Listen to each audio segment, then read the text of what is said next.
KTN Friday established that the main supplier by the name Nelitex Limited, whose director and shareholder goes by the name Salfachisim Temoy, interestingly shares the same postal address with several other businesses allegedly owned by the Fast family. Controversy now surrounds the company contracted to supply new police uniforms unveiled by President William Ruto Friday during the passing out parade at the National Police Training College in Kiganjo, Nyeri County. It has now emerged that Nelitex Limited, the company awarded the tender, shares a postal address with other companies linked to the Fast family. KTN has also established that the same postal address is also registered under an audit firm owned by an accountant who handles businesses on behalf of the Fast family.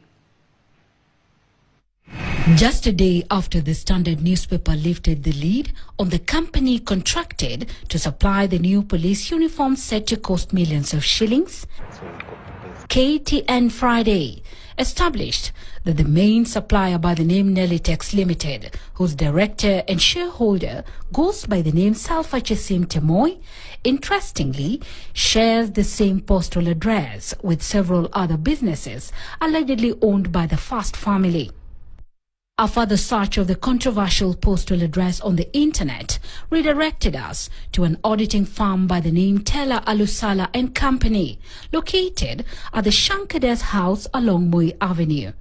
However, a visit to the premises established that the said company had allegedly moved to a new location along Mombasa Road. The owner of the audit firm has been listed previously in media reports as an accountant who allegedly handles business on behalf of the Fast family. It is also alleged that he holds at least 130,000 shares or 10.83% of Amaco Insurance.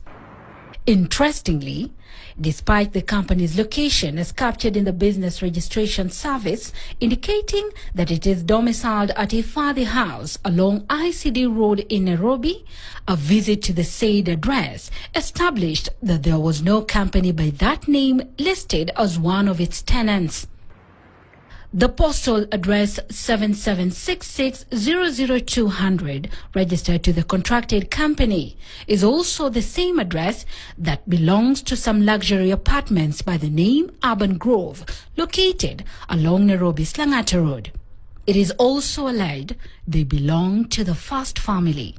And as questions continue to swirl around the ownership of the controversial company that is now set to receive millions of shillings in payment for the supply of the new police uniforms, details regarding the company's registration indicate that it was registered just a year after a police public participation forum rejected the current uniforms in 2023.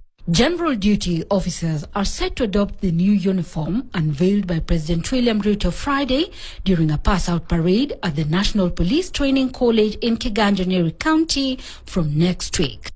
Even so, the timing of the changes continues to elicit mixed reactions, considering that the new uniforms are being unveiled just 8 years after the last overhaul. Who wanted the change? What informed it? And at what cost are questions that only time can answer. Gloria Milimu, KTN.